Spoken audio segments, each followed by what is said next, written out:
क्या हाल है? अच्छा, कुछ नए चेहरे भी दिखाई दे रहे हैं, है ना? अच्छा, पहली क्लास किन किन के हाथ खड़े करना एकदम से। अच्छा, किस कोर्स के लिए आए हो? देखिए, ये जो बैच चलेगा ये कॉमन बैच है अब हमारे, ठीक है ना? स्पेशली जो नई शुरुआत करने जा रहे हैं वो है आपका एसएससी सीजीएल स्पेशल चलेगा। कहने का मतलब क्या है, आपका स्तर ऊंचा रहेगा। बाकी आप कोई भी एग्जाम दे सकते हो। अच्छा, एक चीज बताओ, जैसे यहाँ पे पहला टॉपिक दे रखा है कलर ब्लाइंडनेस। क्या कोई परीक्षा मना कर दे कि नहीं जी तुमने कुछ और पूछा हम कुछ और पूछेंगे? ऐसा नहीं है ना। तो उम्मीद है आप उत्साहित भी होंगे एक रीस्टार्ट के लिए, ठीक है? अच्छा, मैं चाहता हूं कि आपकी जो रिवीजन सीरीज चल रही थी उसमें कुछ 2-3 स्लाइड रह गई थी, ठीक है ना? क्योंकि आपके आने वाले समय में पैट आएगा। सर, कहीं पे कोचिंग करने की जरूरत नहीं है, समझ रहे हो ना? ये जो आता है कौन सा वाला आपका, ये वो चलता है ना लेखपाल वगैरह, फिर वो आप करवाते हो, ठीक है ना? उसके लिए जो आपका जो सीरीज है ना उसी को देख जाना, कोई कोचिंग की जरूरत नहीं है। उसमें से लास्ट ये है, इसके बाद में एक और है। अब पूछिए, बैच शुरू हो गया सीजीएल वाला, क्यों नहीं शुरू कर रहा हूं? क्योंकि कुछ के अभी एग्जाम बाकी है, बाकी आ जाते हैं फिर अपन शुरू करेंगे। आप डिसाइड करोगे किस सब्जेक्ट से शुरू करेंगे, ठीक है ना? हाँ, हिस्ट्री से, चलो ठीक है। हाँ, उसको थोड़ा जो है ना अब नए तरीके से कंसोलिडेटेड वे में शुरू करेंगे, और ज्यादा रिसर्च नहीं। जो एग्जाम में जो हमने देखा, पैटर्न देखा कि किस तरीके से पढ़ाना भी चाहिए, तो बहुत सारी चीजें हुई भी, हमने वो सारा काम किया 1 महीने में, जो शायद हम 1 साल में नहीं करा था। बहुत पढ़े थे, नहीं क्या? पता भी होगा लास्ट में अपनी तबीयत भी क्या हो गई थी, उसी वजह से ऐसा चल रहा था। जिंदगी बस वहीं तक है, सुबह जगो शाम को सारी चीजें चल रही थी। लेकिन एक नए जोश के साथ में अपन शुरू करते हैं। मंडे टू सैटरडे आपकी क्लास रहेगी, और शायद ध्यान रखिएगा जिंदगी में वो सब आपका नॉलेज रहेगा, रटने तो 1% नहीं दूंगा, ठीक है ना? क्योंकि एग्जाम में सर रटने का कोई मतलब ही नहीं है, वहां घुमा देता है तुम्हारे दिमाग को जब तक आपने समझा नहीं अच्छे तरीके से, ठीक है ना? टाइम जो है ना, समय का थोड़ा ख्याल रखते हैं। कहा भी जाता है जो बीत रहा है ना वो समय नहीं है सर, वो जिंदगी है, ठीक है? तो उसको जाया नहीं करते हैं, प्लानिंग चलती रहेंगी, ठीक है? उससे बेटर क्या है, आप काम करते जाओ, प्लानिंग अपने आप होती रहती है। प्लान करने का काम आपका नहीं है, आपको काम दिया जाएगा सर यहाँ पे कि इतना ही है, रोज रिवीजन कर लेना, बस इतना ख्याल रख लेना, बाकी एग्जाम पे हम पे छोड़ो ना। कहते ना आजकल ये चीजें चल रही हैं जो आपको देखने को मिला था, उससे मोटिवेशन लेवल डाउन हुआ। लेकिन ध्यान रखिएगा कोई दिक्कत नहीं है, वहां सॉल्वर बैठते हैं ना सर, आपका लेवल इतना बढ़ा दूंगा कि आप खुद सॉल्वर बन जाएंगे। इससे अच्छी बात क्या है? होने दो ना, क्या दिक्कत है? समझ में आ रही है ना? ठीक है। दूसरी बात, जो भी नॉलेज होगी सर हमें अपने जीवन में भी काम आएगी। लोग ना इसको लेकर के जो है ना बहुत सारे जॉब ले रहे होंगे, लेकिन मैं आपके दम पे जॉब दिलवाऊंगा, है ना? ठीक है ना? आप सफल भी होंगे नॉलेज के साथ में, अंदर से जो है ना ज्ञान ही तो क्या है आपका। अच्छा, रात में अंधेरा लगता है, मतलब डर लगता है क्योंकि अंधेरा है सर, और अंधेरा क्या होता है सर? अज्ञानता का प्रतीक होता है। आप एग्जाम नजदीक आता है, हमें अंदर से वो लगने लगती है, ठीक है ना? कुछ कुछ को तो आपका क्या है, समझ रहे हो ना? लास्ट टाइम पे ऐसा लगता है 10 भी हो जाते हैं यार, सीधी सी बात बोल रहा हूँ। अरे काहे, वो डर क्यों? वो डर की वजह से है, और डर इसलिए क्योंकि प्रिपरेशन नहीं हुई थी आपकी। सही है, चलिए प्रिपेयर करते हैं अपने आप को, ठीक है? टॉपिक उठाते हैं, आपका वही सीरीज है, 2 दिन और चलेगी वो वाली, फिर आपके हिसाब से चलेंगे। क्योंकि अच्छा ये भी आपका काम का है, पेट वगैरह परीक्षा बीच में आ जाए, कोई कोचिंग नहीं करनी, उसी को 9 से अभी 10 चली गई है ना वीडियो, 10 से 11 है, उनकी रिवाइज कर लेना, हो गया काम खत्म, ठीक है? तो उस सिलेबस को हो भी जा रहा है, प्लस इस बीच में क्या है आपका चीजें स्टार्ट भी करनी थी, साथ में कुछ वो लोग भी जिन एग्जाम के चक्कर में नहीं आ पा रहे हैं वो परेशान ना हो, साथ में आप भी एक जो है ना एक सेटल हो जाए। ये क्या है आपका एक जो है ना क्या बेस बना देगा, समझ आएगी? फिर डिटेल में तो अपन चलेंगे। डिटेल भी बहुत ज्यादा नहीं, जैसे पिछली बार बहुत ज्यादा पीएचडी करती थी ना, वो भी नहीं, ठीक है? एग्जाम नजदीक है, ज्यादा दूर भी नहीं है। आपको क्या लग रहा है सीएचएसएल आ गया है, जुलाई में है ना, उसके बाद में सितंबर में, तो आप लगेगा अनंत टाइम भी नहीं है, ठीक है ना? चलिए, तो हमारा टॉपिक है कौन सा? Colour blindness. अच्छा, ये कहां मिलेगा सर आपको? जितना दिख रहा है ठीक है, फिजिकल क्लास का कोई तोड़ नहीं है, इसलिए आपको समझ में भी आएगा। और बाकी आपको पता है इसके लिए क्या है, नोट्स के लिए टेलीग्राम पे आपको मिल जाएगा कलरफुल वाली, यही सेम जाएगी, ठीक है ना? तो यहां लिखने में टाइम वेस्ट मत करना, यहां काम क्या है, आप सीखने आए हो, सही है कि नहीं? बाकी जगह पे रहता है कि बच्चे लिख रहे होते हैं, नहीं यार चीजें चेंज करो, जमाना बदल गया, बहुत कुछ पढ़ना होता है, ठीक है ना। नोट्स कैसे लेंगे, ये तो नहीं, जो आने वाली भी नोट्स है ना वो घर पे आप लिखोगे, ठीक है ना। पैटर्न थोड़ा चेंज करेंगे। क्विज भी हमारी रहा करेंगी सैटरडे या, ठीक है, सैटरडे को ही रहा करेगी मोस्ट प्रोबेबली, ठीक है ना। लेकिन हम पढ़ेंगे बहुत स्पीड से, स्पीड के साथ साथ में हम क्या बनाए रखेंगे, अंडरस्टैंडिंग भी रखेंगे। ये नहीं केवल आपका सिलेबस कराना है, मेरा तो ये रहता है नहीं, आपको भी बताए। बाकी जगह पे बैचेस के टाइमिंग रहते होंगे आपके शॉर्ट, अपने यहाँ पे क्या है 8 से लेकर के 12, नहीं है क्या, 4 घंटे का, ठीक है, चलेगा। तो पहला टॉपिक है आपका कलर ब्लाइंडनेस। कुछ लोग ऐसे होते हैं, सोचो आप जो है ना, ये दुनियादारी सारे रंग हैं, आप देख भी पा रहे हो। कुछ लोगों के लिए क्या है, ये जो ना कलर ब्लाइंडनेस होती है तो उसको दिखते ही नहीं है ये रंग, तो उसके लिए क्या है दुनिया, क्या ही रंग, क्या ही कलर टीवी, बाढ़ में गई, उसको तो ऐसा ही दिख रहा है। अच्छा ये क्या है आपका, वर्णांधता भी बोल देते हैं। वर्ण माने कलर होता है, अंधता, वर्ण नहीं दिखते हैं, रंग नहीं दिखते हैं, कलर ब्लाइंडनेस का तात्पर्य क्या है, सामान्य तरीके से रंगों को देखने में असमर्थता से है, सामान्य तरीके से नहीं देख पाते हैं। This happens when the cones, a type of nerve cell in your brain, in your eye retina, आंख के रेटिना में आरंट वर्किंग करेक्टली। चीजें समझते हैं, पहली बार जो भी इंफॉर्मेशन है ना उसको जाने देना, टेंशन मत लेना, ठीक है ना। जब तक वो टॉपिक आपके दिमाग में नहीं घुस जाएगा, मैं रुकता ही नहीं हूं, शकल से पता पड़ जाती है कि इनको पल्ले पड़ा नहीं पड़ा, आप आंसर दोगे इसके बाद में। इन्होंने एक बात बोली कि ये कब होता है कि हमारे आंख के रेटिना, रेटिना सर यहाँ पे होता है, अंदर की लेयर जो येलो येलो दिखाई दे रही है उसको रेटिना कहा जाता है। बाद में आंख और डिटेल में बात करेंगे। यहीं पे होती है 2 तरह की सेल होती है सर, 2 तरह की सेल कौन सी होगी, देखो इधर ये कोन सेल है, ये वाली दिख रही है कोन सेल, रंगी बिरंगी वाली, और दूसरी होती है सर रॉड सेल, इस तरीके की होती है, घर पे भी देखना।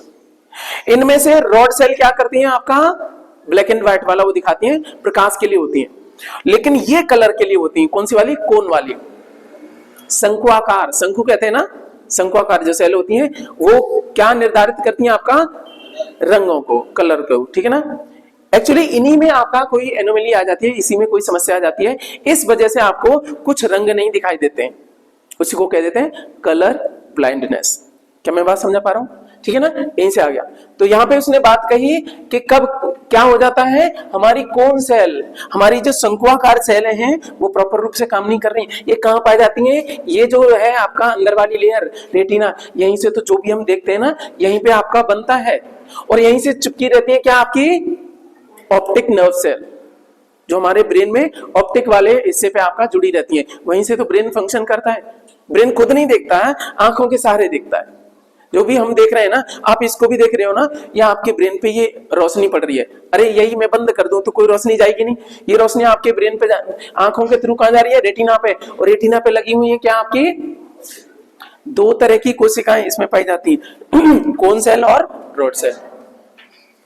इनमें से ये तो आपके प्रकाश के लिए रॉड सेल, ठीक है ना, और ये किसके लिए, रंगों के लिए। इनमें से वर्णांधता कब होती है, कलर ब्लाइंडनेस कब होती है, जब आपकी ये कोन सेल काम नहीं कर रही होती है यहाँ पे। क्या मैं समझा पाया, बस इतना ही ध्यान रखिएगा। आ जाओ चलो, अब ये तो आपने बात कर दी, तो सर ये बताओ जो कलर ब्लाइंड होगा क्या सारे ही एकदम से गायब हो जाएंगे कि कुछ तो कलर दिखाई देंगे। देखो ये तो हमें, जब हमारी आंखें ठीक है तो हमें क्या दिखता है, विबग्योर, अरे 7 रंग होते हैं ना, सातों दिखते हैं, टेंशन नहीं लेना, सातों के सातों दिखते हैं, ठीक है ना। जो रेड ग्रीन कलर डिफिशियंसी से रहता है, अच्छा कलर ब्लाइंडनेस वाले को ऐसा दिखता है, कैसा नहीं दिखा, उसको रेड ही नहीं दिखा, देखो ना, आपके लिए सब प्रमाणित है आगे। इसलिए हमें कुछ भी इमेजिन नहीं करना, अपनी क्लास स्मार्ट क्लास है, मेरी बात समझ में आएगी। जिंदगी में एक बार देखोगे रटना नहीं पड़ेगा, क्योंकि हम चित्रों के साथ में समझ रहे हैं। देखिए क्या क्या रेड दिख रहा है, नहीं दिख रहा, और ग्रीन दिख रहा है, नहीं दिख रहा, ठीक है, और ये बैंगनी जैसा कुछ दिख रहा है, नहीं दिख रहा है, और ये ग्रीन भी नहीं दिख रहा, बाकी चीजें तो है ही यही है। अब समझ लेते हैं, थोड़ा डिटेल में काम कर लेते हैं। आपके एग्जाम में ये रटना नहीं, कितना काम का है, मैं हिंदी में लिखा हुआ है। पहली बात तो क्या है, कलर ब्लाइंडनेस में व्यक्ति आमतौर पर लाल और हरे रंगों के बीच अंतर नहीं कर पाता है। पहला प्रश्न क्या रहेगा, लाल और हरे रंग में, ठीक है। देखो ये है आपका हरा, ये है लाल, ये है हरा, और ये लाल, इसको दिख ही नहीं रहा, कुछ पता ही नहीं है कौन लाल है कौन हरा है, इसको तो ऐसा ऐसा दिख रहा है, हरा काला सा दिख रहा है, लाल पीला सा दिख रहा है। हो गया गड़बड़, कि बात समझ पा रहे हो, ठीक है ना। पहला प्रश्न क्या रहेगा, कौन से रंग के बीच में अंतर नहीं कर पाता, लाल हरे। इसलिए आपका कलर ब्लाइंडनेस देखा जाता है कुछ एग्जाम में, जो फिजिकल टेस्ट होता है ना वो दिखवाता है, डॉक्टर देखता है कि नहीं, ये भी देखता है, जो फिजिकल होता है ना आपका, ठीक है ना, जो मेडिकल होता है उसमें देखता है ना आपका, मेडिकल वाले में, तो यही देखेगा। ऐसे करके पट्टी लगी होगी, ये बताओ ये कौन सा कलर है, उल्टा सीधा वो करके पूछेगा, तो आपको पता पड़ जाएगी। यदि आप कलर आपका क्या है, ब्लाइंडनेस है रखी है, तो आप पता ही नहीं कर पाओगे ये कि हरा है या लाल है, क्योंकि ऐसा दिख रहा है आपको। बात समझ पा रहा हूं। तो पहला प्रश्न क्या रहेगा, कौन से रंग के बीच में अंतर नहीं कर पाता है, लाल और हरे। क्या रटना पड़ेगा, बस खत्म, हमें इतना ही ध्यान रखना है। दूसरा क्या है, सामान्य लक्षण है, नीले और पीले के अंतर्गत आपका अंतर नहीं कर पाता है, नीले और पीले में अंतर नहीं कर पाता है। ये रहा आपका नीला और आपका पीला वाला, दोनों आपके एक जैसे दिखते हैं, इन्होंने तो थोड़ा वैसे दिखा दिया है। दूसरा क्या है आपका, नीले और पीले के, ठीक है, इनके बीच में आपका अंतर नहीं कर पाता। तो दो जोड़ियां याद रखनी है। मेनली कौन सा है, नीला पीला तो दूसरे नंबर पर मेन रहता है आपका, अक्सर एग्जाम में पूछा जाता है। हरे और लाल के बीच में अंतर नहीं कर पाता है, ठीक है सर। ये हो गया हमारा टॉपिक, क्या बात समझ में आ गई। तो अच्छा एक चीज बताओ, कलर ब्लाइंडनेस में, ठीक है ना, क्या प्रभावित हो जाती है, कौन सेल जो कहां पाई जाती है, हमारे रेटिना में, एक प्रश्न। दूसरा, कौन दो रंगों के बीच में अंतर नहीं हो पाता है, लाल और हरे। नीले और पीले को भी ध्यान रख लेना, वो दूसरे नंबर पे। मेन क्या है आपका, लाल हरे वाला, नीले पीले, लाल हरे नीले पीले, जोड़ी में याद रख लो। हो गया पूरा टॉपिक सर, कोई दिक्कत। आप पढ़ा हमने खूब, वो समझने के लिए टाइम लगता है, लेकिन आपको याद कितना रखना है, कलर ब्लाइंडनेस में, ठीक है ना। क्या प्रभावित होती है हमारी, जो आंखों में, आंखों के रेटिना में पाई जाती है, क्या, कौन सेल, शंकु आकार कोशिकाएं। दूसरी कि कौन सा कलर में कंफ्यूज हो जाते हो आप, लाल और हरे में, और कौन से में, नीले पीले में। खत्म, आया आनंद, ठीक है ना। जब असल बात यह है कि आप वास्तविक रूप से सीक्वेंस में ज्ञान अर्जित भी करते जाते हो ना, आपके अंदर कॉन्फिडेंस बढ़ता जाता है। मोटिवेशन की जरूरत नहीं है बाहर से, मोटिवेशन अंदर से आता है। जितनी नॉलेज आती जाएगी ना, आप बेहतर होते जाओगे। अब कोई कितना भी तुम्हें जगा के पूछ ले, बताए कलर ब्लाइंडनेस में कौन से कलर वो रहते हैं, आप तुरंत बोल दोगे यार, लाल हरे नीले पीले में कंफ्यूज हो जाता बंदा, और क्या प्रभावित होती है, कौन सेल, ठीक है ना। ये हो गया हमारा, सारी चीज हमारी हुई। चलो ठीक, अब दूसरे कंसेप्ट की ओर चलते हैं, वो है आपका मोतियाबिंद क्या होता है, कैटरैक्ट इंग्लिश में बोलते हैं इसको। थोड़े शब्द हम इंग्लिश के भी लेके चल रहे हैं, क्योंकि एग्जामिनर आजकल क्या कर दे रहा है, इंग्लिश के शब्द भी डाल देता है। कैटरैक्ट से आप समझते क्या हो, उसने भले ही इंग्लिश में ना करके क्या कर देगा, का कबूतर लिख देगा कैटरैक्ट कर देगा, पर हमें दोनों समझने। मोतियाबिंद क्या होता है सर, इस तरीके से आंखों में जो है ना, पूरा ही जो है ना दिखता ही नहीं है, पूरा आपका क्या हो जाता है, ब्लर हो जाता है, मोतियाबिंद। आज तक आपने शब्द सुने होंगे, हम चित्रों के माध्यम से सीखेंगे जो ब्रेन में लंबे समय तक टिके। समय के साथ लेंस अपनी पारदर्शिता खो देता है। आंख में हमने अभी ऊपर क्या देखा, देखिएगा, देखो ये क्या है आपका, कॉर्निया, यहां से लेकर के यहां, ये आपके लेंस के सामने रहता है कॉर्निया, ठीक है ना, वो ट्रांसपेरेंट होता है।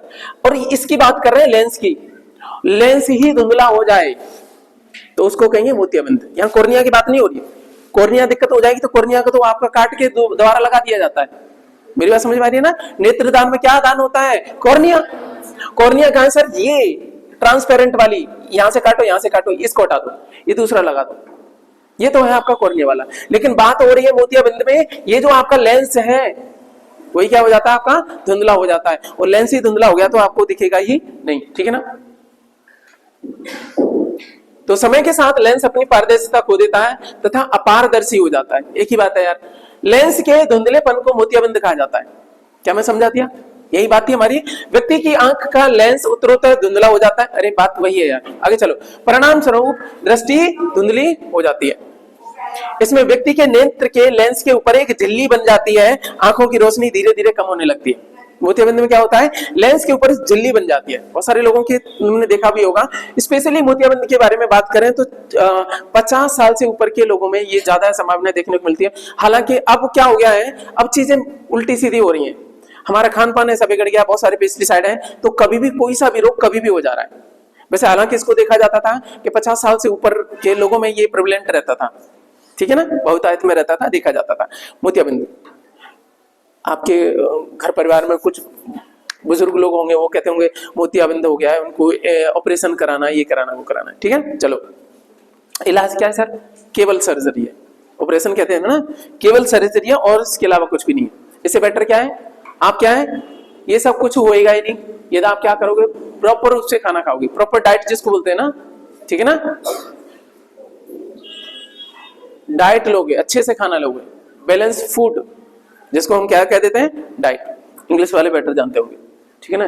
बैलेंस डाइट नहीं होती है, डाइट का मतलब ये होता है बैलेंस ठीक है सर। चलो, यह नेत्र की बीमारियों का एक समूह है जो अपनी नेत्र आपकी नेत्र के पीछे ऑप्टिक नामक एक तंत्रिका के नुकसान पहुंचाकर दृष्टि हानि और अंधापन का कारण बन सकता है। उसके बाद में क्या हो जाएगा, ऑप्टिक नर्व भी बेकार हो जाएगी। कुल मिला के अब ये बताओ सार क्या है इसमें, मोतियाबिंद कैसी बीमारी है जिसमें आंख का लेंस क्या हो जाता है, धुंधला हो जाता है, इसके अलावा कुछ नहीं याद रखना। इलाज क्या है, सर्जरी, खत्म। इससे जो एक्स्ट्रा चीजें थी उसको याद नहीं रखना, आपके एग्जाम में इतना ही आएगा, जीएस का मतलब इतना ही। मोतियाबिंद में क्या प्रभावित होता है, अच्छा ये मेरा ऑप्शन देगा, कॉर्निया, लेंस, रेटिना या फिर आपका स्क्लेरा, बताओ। खत्म कहानी, बस इसी को कहते हैं सुलझाना ज्ञान को। इलाज क्या है, सर्जरी। क्या हो जाता है, लेंस के ऊपर झिल्ली बन जाती है जिस वजह से क्या हो जाता है, अपारदर्शी हो जाता है। क्या सुलझ पाए हम, ठीक है। चलो आगे चलते हैं, अगला टॉपिक देखते हैं आपका। चलो, नेत्रदान में क्या दान किया जाता है, कॉर्निया। आपको समझाने के लिए क्या है सर, कॉर्निया ये देखोगे, घर पे जाके देखना उसको इनलार्ज करके। यहाँ पे जो है ना, ये वाला हिस्सा आंख का काटा जिसको मैं बता रहा था, देखो बेटा ये रहा कॉर्निया, समझ आ रही है ना। ये जो आंख के आगे ये लगा रहता है, ये वाला यहां से काटा यहां से काटा, इसी को कहते हैं कॉर्निया, क्योंकि ये ट्रांसपेरेंट होता है। कुछ लोगों में क्या हो जाता है, ये खराब हो जाता है। अरे आपके जो फोन का टेम्पर्ड ग्लास देखा है, वो खराब हो जाते, क्या करते हो, तो नया लगवाते हो। ऐसे ही है ये आपके जो ना, इस पे जो है ना, अच्छा ये निर्जीव होता है, इसमें कोई टेंशन नहीं है, ठीक है ना, इसमें रक्त भी नहीं जाता, इसलिए कोई ये भी नहीं है कि भाई साहब मेरी आंख में अलग रहेगा उसमें रहेगा, कोई किसी को आपका दान कर सकता है, ठीक है ना। यही हिस्सा है जो दान में होता है। चला गया, इसको क्या करेंगे, अब देखना इसमें सिलाई सी हो रखी है, ऐसे करके इसको सिल दिया जाता है, बस हो गया काम खत्म, ठीक है। यही नेत्रदान हो गया। सामने वाले को साफ दिखाई देगा, उसका लेंस ठीक था, लेकिन समस्या क्या थी, सामने वाला धुंधला हो गया था, ठीक है, चलेगा। तो नेत्रदान में दान किया जाता है कॉर्निया। मानव नेत्र में प्रतिबिंब कहां बनता है, रेटिना पर। सर मैंने अभी बताया था, रेटिना कहां है, ये पीछे ये जो दिख रहा है,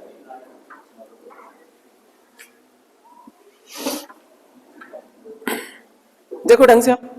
जब हमारी बात आएगी है तो ये क्या आपका, ये आंख दिखाई दे रही है, ठीक है ना। ये आगे क्या है बताओ जल्दी से, ये वाला कॉर्निया, यहां से लेकर के ये वाला, ठीक है ना। ये क्या है, लेंस है, बाकी चीजें आपको पता ही है। इधर पहुंचो, आपका स्क्लेरा, जो अच्छा मेरी आंखों में देखो, ये व्हाइट वाला दिख रहा है ना, अरे बीच में तो काला है, व्हाइट वाला दिख रहा है, वही स्क्लेरा है, ठीक है ना, व्हाइट पोर्शन, ठीक है ना, चलेगा। अच्छा, अब ये वाला हिस्सा जो पीला पीला देखोगे घर पे जाके, ये जो अंदर है जहां पे लाइट आपकी पड़ रही है, उसी को कहते हैं रेटिना, ठीक है ना। ये क्या होता है, यहाँ पे होता है अंदर वाली लेयर जो है, जहां पे प्रकाश सीधा जाके गिरेगा। और वहीं पे दो प्रकार की कुछ बताओ जल्दी से, शंक्वाकार और बेलनाकार, शंक्वाकार और बेलनाकार। इंग्लिश में कैसे बोलेंगे, कोन सेल और सिलेंड्रिकल सेल, ठीक है ना, रॉड सेल भी कह देते हैं, ठीक है ना। मेरी बात समझ में आ गई, चलेगा। तो ये भी हो गई हमारी बात, क्या बात समझ में आ गई। तो दान क्या किया जाता है, कॉर्निया। अच्छा ये बताओ, प्रतिबिंब कहां बनता है, इमेज कहां बनती है, रेटिना पे, ठीक है ना। रटना पड़ रहा है कि समझ में आ रहा है। चलो अगला टॉपिक उठाते हैं आपका। अब है टॉपिक आपका कौन सा वाला, बीच बीच में क्या है, ये जो सीरीज थी आपकी रिवीजन सीरीज, उसमें केवल साइंस नहीं है, और अच्छी बात भी है, इससे बोर नहीं होते। अब बीच में क्या आ गया, आपके कल्चर आ गए बहुत सारे, समझ आ गई ना। ये एग्जाम में आता है कि नहीं, इसको क्या बोलते हैं, कौन सी कल्चर बोलते हैं, इस पालन को क्या बोलते हैं, तो वो टॉपिक हम उठाते हैं, ठीक है ना, चलेगा। तो सबसे पहले इसको पालन या कल्चर, इंग्लिश में कल्चर कह देते हैं, हिंदी में इसको पालन कह देते हैं। मधुमक्खी का पालन या मधुमक्खी पालन को क्या बोलते हैं आपके, एपीकल्चर, क्या बोलते हैं, एपीकल्चर, ठीक है। याद कैसे रखोगे, हाँ चलो 2-4 बार पढ़ लेना, इनको हो जाएगा याद, बाकी कुछ नहीं है।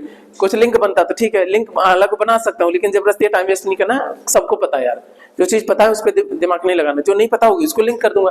केंचुए के पालन कह देंगे वर्मी कल्चर, वर्म है ना ये, वर्मी कल्चर। केंचुआ वैसे किसमें आता है बताओ, एनेलिडा में, है ना, एनेलिड्स है ये। अच्छा ये मधुमक्खी किसमें आती है, ऑर्थोपोडा में, ऑर्थोपोड्स हैं, ठीक है ना, वो बाद में कराएंगे, अभी नहीं। अंगूर की खेती को बोलते हैं विटिकल्चर। अंगूर की खेती को क्या बोलते हैं? शायद किसी एग्जाम में आया है क्या? पुलिस वाले में आया था? अच्छा चलो ठीक है। अब देखो इससे फायदा ये है, बहुत सारे कल्चर हो जाएंगे। मान लीजिए उसने एक्स्ट्रा डाल दिया, कोई टेंशन नहीं, हमने ये पढ़ा है ना, इसी में से ऑप्शन काट देंगे। हमें ये पता है विटिकल्चर तो अंगूर वाले को कहते हैं, हटाओ ऑप्शन। तो ये जरूरी भी नहीं है एग्जाम पास करने के लिए आप सब पढ़ो। बेटर क्या है, जो गलत वाले उनको हटा दो, सही उत्तर तक पहुंच जाओगे। रेशम कीट पालन को कहते हैं सेरीकल्चर। क्या बोलते हैं? सेरीकल्चर। अच्छा कभी ये टॉपिक आएगा तो मैं दिखाऊंगा।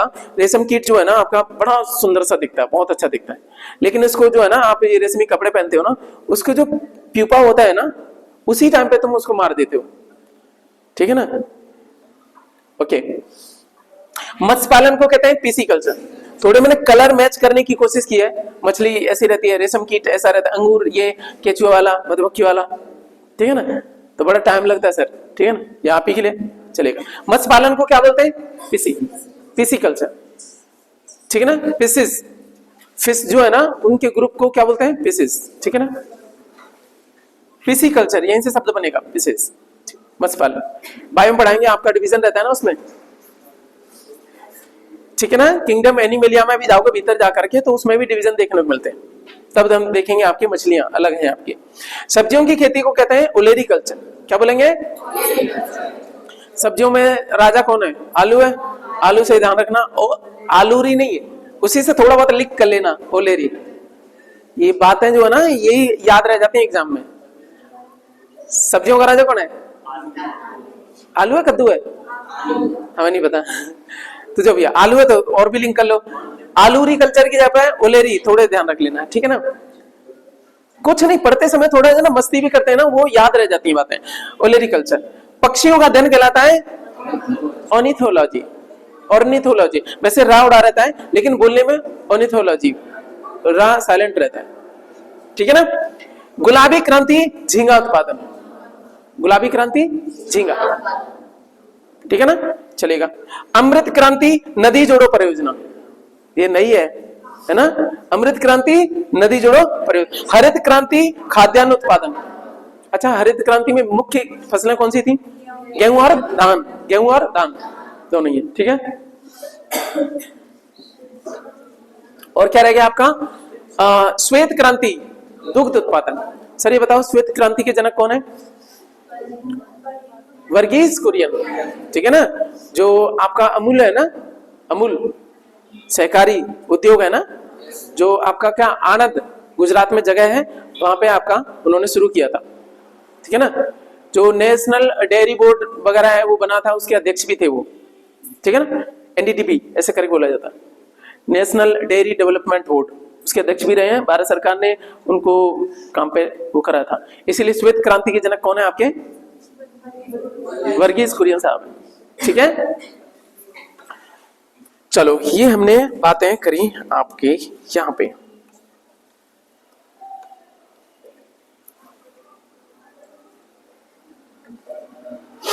अब ये बताओ, पीली क्रांति तिलहन से, तिलहन उत्पादन से है आपका। अब तिलहन में क्या आता है बताओ? जो भी चीजें हैं जिनसे तेल निकलता है। तिलहन का मतलब वो तिल नहीं है, सरसों भी आ गई, ठीक है, और क्या आ गया? सोयाबीन आ गया, ठीक है ना। कहने का मतलब तिलहन उत्पादन से क्या हो गया? क्या क्या? हाँ, तिल भी आ गए, सरसों भी आ गई, ठीक है ना, सनफ्लावर भी आ गया। बादाम दूसरे में चीज आते हैं जो केवल तेल के लिए उत्पादित किए जाते हैं, जिसमें आपके सरसों वगैरह, ठीक है ना। रजत क्रांति सर अंडा उत्पादन। रजत क्रांति, रजत बोले तो चांदी जैसा आपके व्हाइट व्हाइट होता है ना वो, तो उससे लिंक कर लो, आपका क्या है? रजत क्रांति का संबंध किससे? अंडे उत्पादन से। गोल क्रांति आलू उत्पादन। ओहो, सब्जी वाला ओलेरी। तुरंत पीछे जाया करो, मैंने बोला था ना बाजीराव, ठीक है ना। यहाँ पे आए गोल क्रांति आलू उत्पादन, गोल गोल है। और गोल से याद रखना ओलेरी कल्चर किससे? आपके सब्जियों से, सब्जियों का राजा है ना, तो इसकी दो क्रांति हमने लिंक कर दी। लेकिन वहां पे सब्जी शब्द है, या वहां पे आलू शब्द नहीं देंगे आपको। एग्जाम में टिक क्या लगाना है? सब्जी, वो लिंक करने के लिए बोला था। आलू सब्जी भी है, तो सब्जी ओलेरी कल्चर, ठीक है। भूरी क्रांति कौन सी आपकी? उर्वरक जो होते हैं, ठीक है ना। उर्वरक क्या होते हैं आपके? फर्टिलाइजर्स। चलेगा। अब सर अगला सेगमेंट क्या है आपका? नोबेल वाला। अगला सेगमेंट क्या है आपका?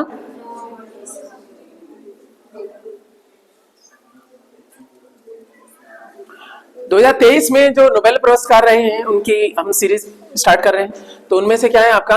अब एक और चीज है, जो जिस क्रम में दिया जाता है मैंने क्रम वही रखा है। बहुत टाइम लग गया था इसको ढूंढने में कि कई जगह, सारी ज्यादातर जगह गलत दे रखा था, कहीं पे शांति का पहले दे दिया। मैंने एग्जैक्ट आपका टाइम रखा है 2 अक्टूबर से लेकर के 9 अक्टूबर के बीच में अनाउंसमेंट किया जाता है किसका? आपका नोबेल का, ठीक है ना। ये आपका नॉमिनेशन जैसे अभी आपके खत्म हो गए इस साल के 24 में जो मिलेगा ना, 31 जनवरी लास्ट डेट होती है, तब तक आप क्या है आपका भेज सकते हो कि भाई हमें भी देख लो, हमने ये काम किया है। वो अपने आप नहीं आते तुम्हारे पास, आपको अपना काम भेजना भी पड़ता है, एप्लीकेशन देनी पड़ती है कि हमारा काम देखो। फिर उनकी जो समिति है ना वो बैठती है और देखती है कि क्या इसको ह्यूमैनिटी, मानवता के लिए, मानवता के कल्याण के लिए इन्होंने ऐसा काम किया है या कुछ नया डेवलपमेंट हुआ है, उसके आधार पे आपका नोबेल दिए जाते हैं, ठीक है ना। तो ये इस साल का जो है ना, जो नॉमिनेशन थी, जो भी आपका रजिस्ट्रेशन वाला वो खत्म हो गया। लास्ट डेट रहती है जिसको आपका सबमिट करना होता है 31 जनवरी। अब तो फरवरी चल रही है ना, फरवरी का मार्च आ गया, ठीक है ना। अभी हमारी फीलिंग फरवरी में लटकी हुई है, ठीक है ना। सर आपका 2 अक्टूबर को अनाउंस होता है पहला वाला, कौन सा? चिकित्सा का नोबेल पुरस्कार। 2 अक्टूबर से लेकर के 9 अक्टूबर लास्ट है, ठीक है ना। तो पहले दिन आपका चिकित्सा का नोबेल पुरस्कार दिया जाता है। चिकित्सा का है या इसको मेडिसिन एंड फिजियोलॉजी बोला जाता है इंग्लिश में बात करें तो। 2023 का पुरस्कार दिया गया, 2 लोगों को दिया गया, ये देखो।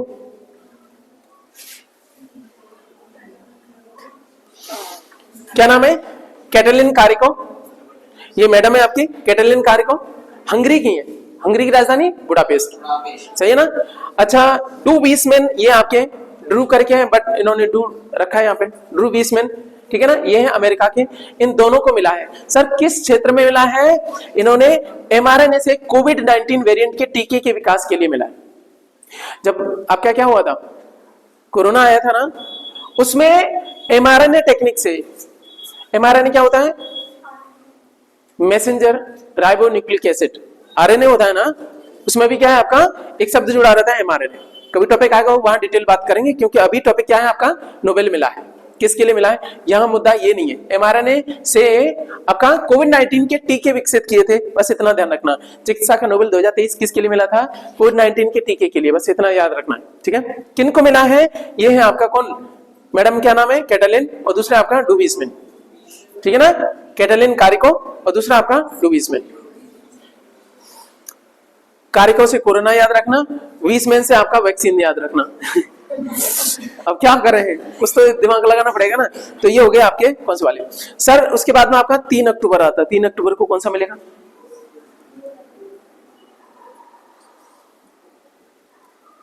ओ भाई, मानेगा नहीं मानेगा?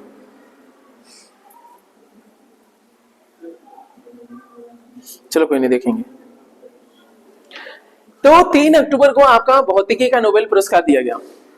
पहले दिन दिया जाता है आपका फिजियोलॉजी का या मेडिसिन का, चिकित्सा का, ठीक है ना। अब दूसरे दिन, यानी कहने का मतलब 3 अक्टूबर को अनाउंस किया जाता है आपका फिजिक्स का, भौतिकी का।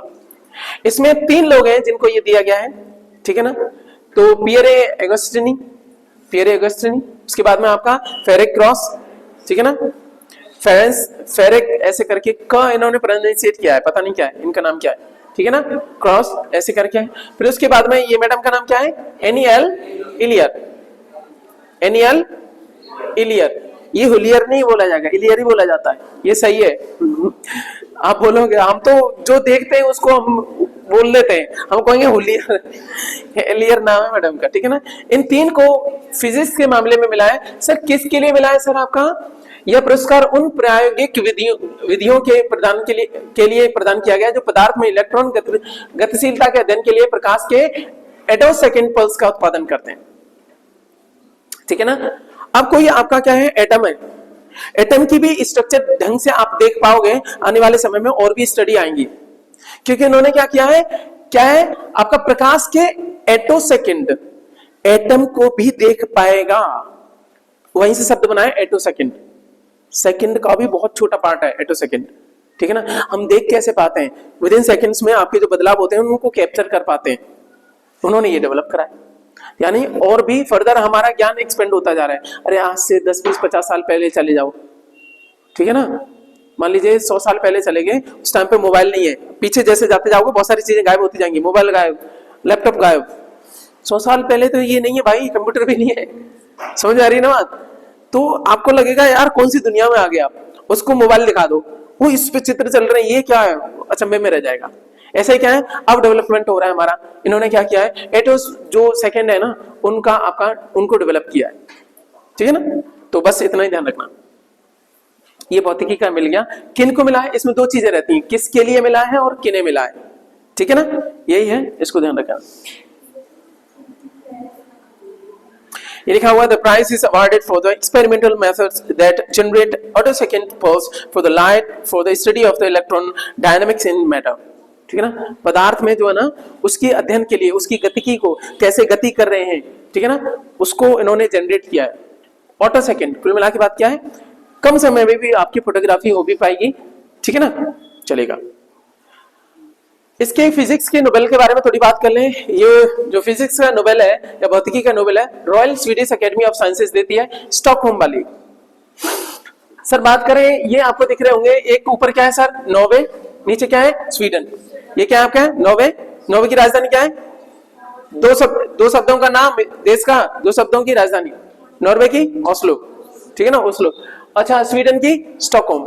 तो कहां पे, अच्छा एक चीज बताओ, दो ही देशों में नोबेल दिए जाते हैं, एक तो आपके स्वीडन और एक नॉर्वे में, ठीक है ना। एक लिंक कर लो, एक है जो दूसरे देश में दिया जाता है, बाकी सारे कहां दिए जाता है, दूसरे में। अब सुन लो, उनमें से शांति जो शब्द है उसमें कितने शब्द हैं, दो। नॉर्वे में कितने शब्द हैं, दो। ओस्लो में कितने शब्द हैं, दो। ध्यान रहेगा, यानी नॉर्वे की राजधानी ओस्लो में कौन सा पुरस्कार दिया जाता है, शांति का नोबेल, खत्म। बाकी नोबेल बच के कहां है, स्टॉकहोम में, कहां पे, स्वीडन में। सारा क्यों याद रखना, एक लिंक कर लो इधर, बाकी सारे कहां है आपके, स्टॉकहोम में। मेरी बात समझ में आ रही है, चलो। अच्छा, स्वीडन द्वारा प्रदान किया जाता है। जॉन बाहिन एकमात्र ऐसे आपके क्या है पुरस्कार विजेता है जिन्हें 1956 और 1972 में दो बार भौतिकी का नोबेल पुरस्कार दिया गया था, उसे सम्मानित किया गया था। कौन है आपके जिनको दोबारा आपका फिजिक्स का नोबेल मिला है, वो है आपके जॉन बाहिन, जॉन बाहिन, ठीक है, चलो। तो अरे ये उधर की आदत पड़ी हुई है।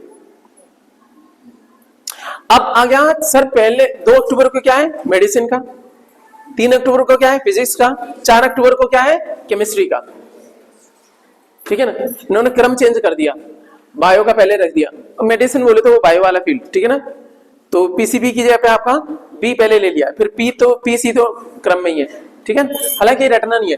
रसायन विज्ञान या जिसको हम कह देते हैं केमिस्ट्री का नोबेल पुरस्कार 2023 ये दिया गया आपका किन किन को, देखो ये क्या लिखा हुआ है आपका, मोंगी जी, ठीक है, और बारवेडी, लुई सी ब्रस, ये आपके, और ये कौन आपके, ओलेक्सी आई एकिमोव।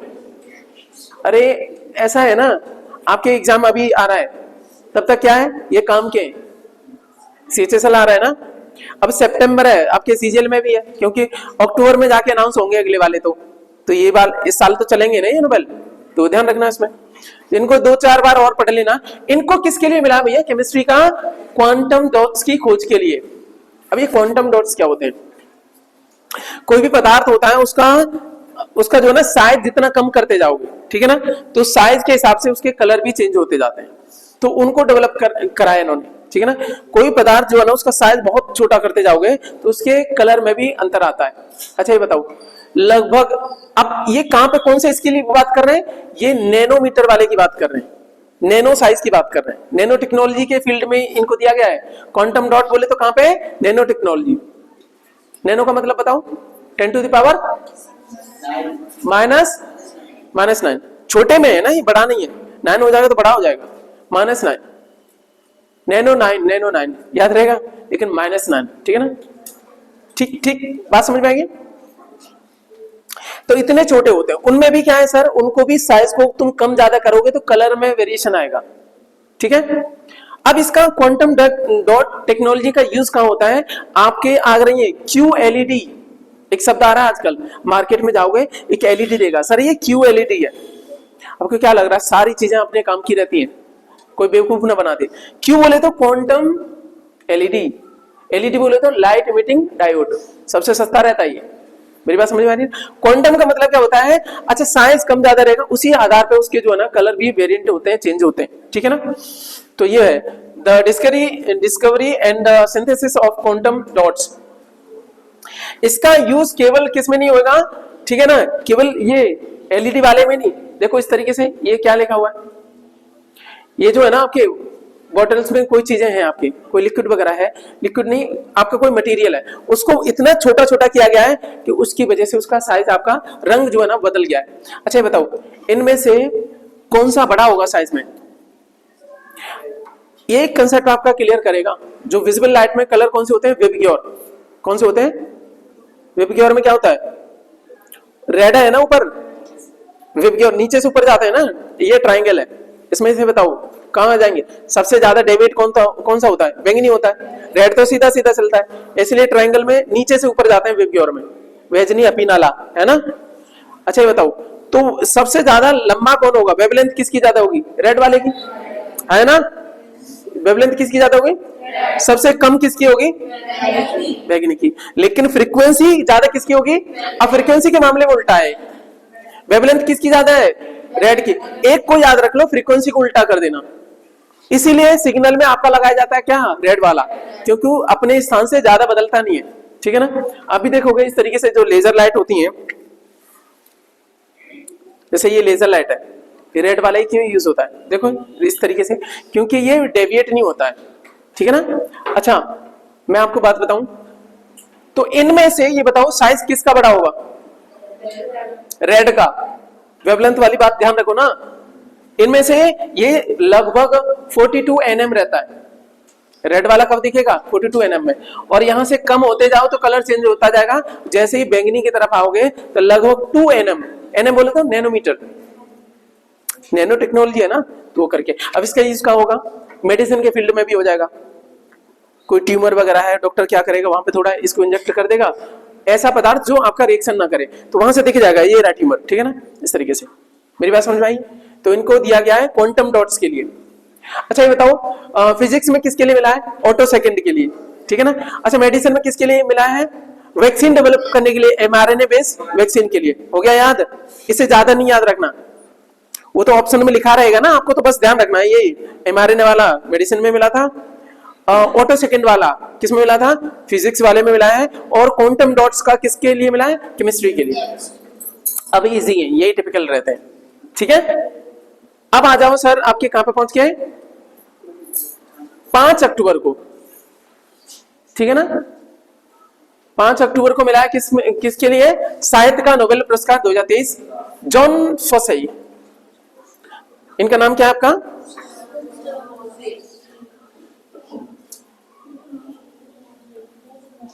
नाम सुन के क्या हो रहा है?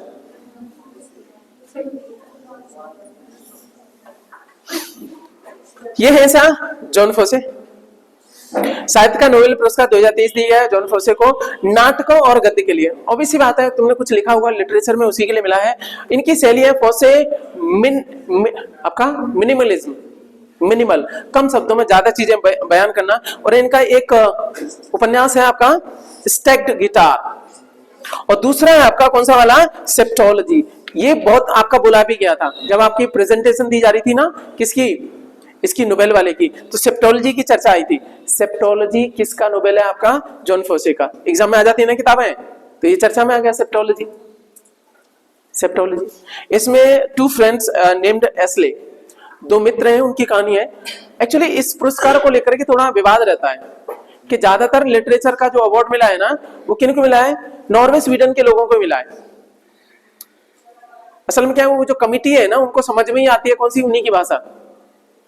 हमारी हिंदी में लिखने, अच्छा ऐसा नहीं है कि हिंदी में साहित्य नहीं लिखा गया, कमाल के साहित्य लिखे गए, ठीक है।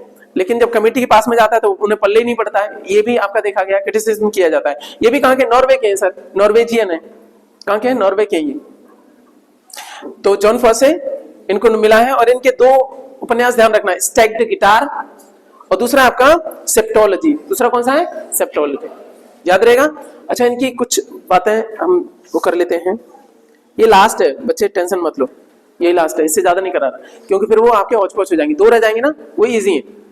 एक इकोनॉमिक्स वाला रह गया है और एक रह गया कौन सा वाला आपका, शांति वाला। इकोनॉमिक्स सबसे लास्ट में दिया जाता है 9 अक्टूबर को, अब शांति वाला, ठीक है ना। इससे पहले आ जाओ, वो 6 अक्टूबर को ही दिया जाता है शांति, ठीक है। जॉन फॉसे साहब ने कुछ बातें लिखी है। Because if there was one thing he didn't like it was big words. यहां पे समझिए, they just lied and covered things up those big words. Compose poetry not to arrive, यहां पे ध्यान रखना।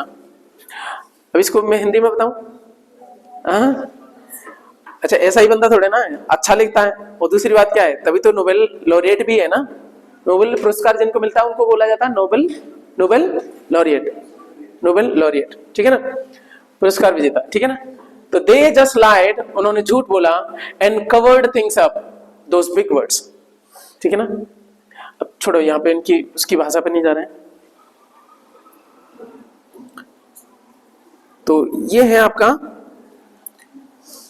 दो मित्रों की बातें भी बताई मैंने, सेप्टोलॉजी वाला इनको ध्यान रखना, और बाकी चीजें होगी।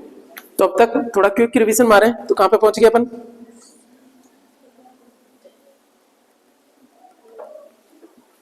तो सबसे पहले हमने क्या किया, जल्दी बताओ, 1 मिनट में लास्ट में, यही कमाई है। सबसे पहले हमने कलर ब्लाइंडनेस पढ़ा, ठीक है ना। उसमें हमने क्या चीज पढ़ी आपकी? ऐसे नहीं आपको दिखाते हुए इसको करूंगा।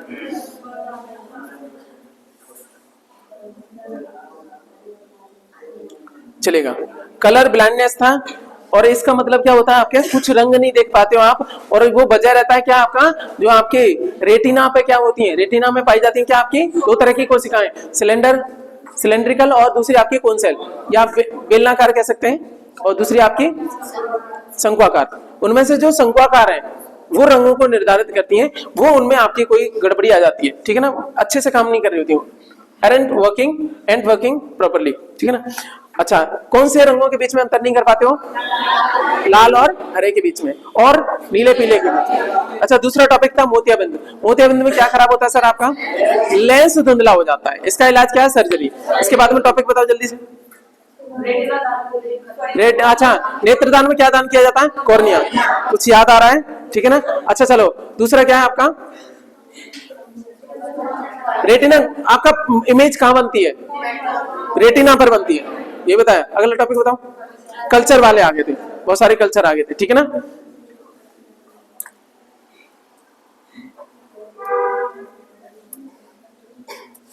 कल्चर में क्या है? मधुमक्खी पालन, एपीकल्चर, केंचुआ, वर्मी कल्चर, अंगूर, विटीकल्चर। अच्छा, ये पालन वालन शब्द याद नहीं रखना, इसलिए मैंने क्या हाईलाइट कर दिए। मधुमक्खी, एपीकल्चर, केंचुआ, वर्मी कल्चर, अंगूर, विटीकल्चर, रेशम कीट, सेरिकल्चर, मत्स्य, फिशिकल्चर, सब्जियां, ओलेरिकल्चर, पक्षी, ऑर्निथोलॉजी, ठीक है ना। उसके बाद में गुलाबी, झींगा, अमृत, नदी जोड़ो, हरित क्रांति, खाद्यान्न, श्वेत, दूध। रिवीजन कितना करना होता है? शॉर्ट में करना होता है, बस हो गया, एक मिनट में, ठीक है ना। पढ़ने के टाइम पे थोड़ा टाइम लग जाता है, ठीक है। अच्छा, पीली क्रांति जल्दी बताओ। तिलहन, ठीक है ना। अच्छा, कई बार सरसों भी बोल देगा ऑप्शन में, ठीक है ना। उसे तिलहन शब्द ही नहीं दिया, केवल सरसों दे दिया, तभी आप लगा देना, ठीक है ना। तभी आंसर क्या रहेगा आपका? सही है वो। रजत क्रांति, अंडा। उसके बाद में गोल, आलू। भूरी क्रांति, उर्वरक। अरे आपका जो खाद होता है, गोबर वाला खाद कैसा दिखता है? भूरा ही होता है ना। भूरा का मतलब व्हाइट नहीं होता भाई, सफेद नहीं होता। भूरा का मतलब यही होता है। अपन सोचते ना, ये तो भूरो दिख रहा हो, भूरा, वो गलत बोल देते हो आप। इस सफेद को, वो भूरा का मतलब क्या होता है? ये जो कलर है ना, ये हल्का का, इसको भूरा बोलते हैं सर,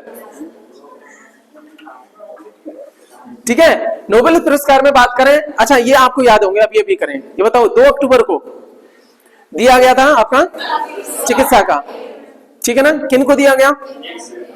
पहले तो ये बताओ किसके लिए दिया गया है? वो दिया गया है mRNA टेक्नोलॉजी पे आधारित वैक्सीन के लिए दिया गया है, ठीक है। mRNA के लिए नहीं दिया गया, वैक्सीन के लिए दिया गया, कोविड वैक्सीन के लिए, ठीक है ना। और किन को दिया गया आपका? 2 आपके कैटालिन कार्को और आपके, ठीक है ना, उसके बाद में आपका फिजिक्स वाला जो दिया गया है वो किसके लिए दिया गया आपका, ऑटो सेकेंड्स डेवलप करने के लिए, ठीक है ना, ऑटो सेकेंड्स, ठीक है ना, एटो सेकेंड, सॉरी ऑटो नहीं, एटो सेकेंड, ठीक है ना, एटम वाला शब्द याद रखना, एटम एटो, ठीक है ना। फिजिक्स का दिया गया 3 अक्टूबर को, और ये कौन है, पियरे अगस्टिनी, फेरेक क्रॉस और आपका एनी। अच्छा इनका एक एक याद रख लो, या तो इलियर, एनी इलियर, ए एल छोड़ दो, फेरेक क्रॉस, उसके बाद में पियरे अगस्टिनी, पियरे अगस्टिनी,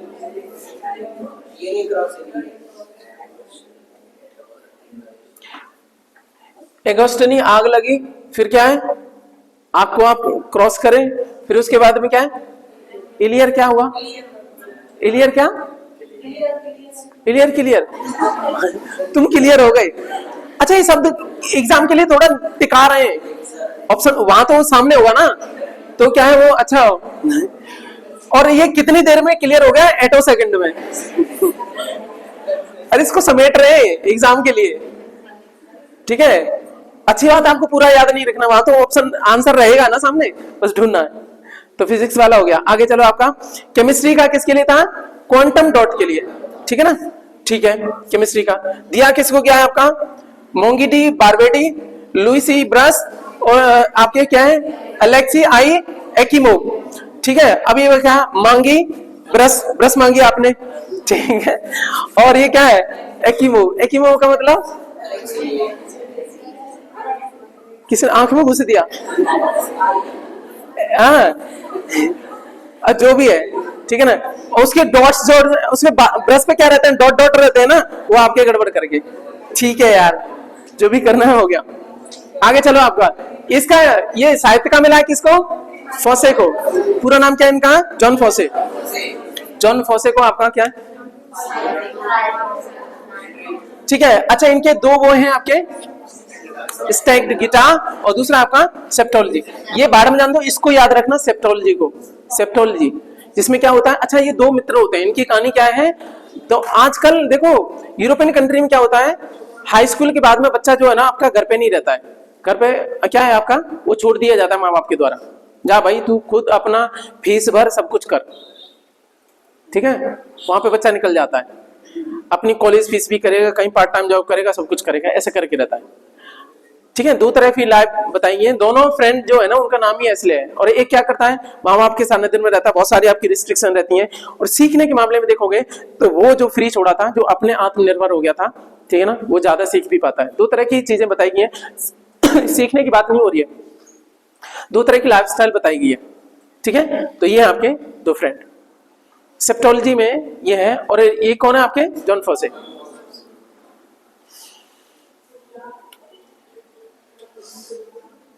चलेगा, आज के लिए बस इतना ही, खुश रहिए, ख्याल रखिए। अब इंग्लिश की क्लास होगी।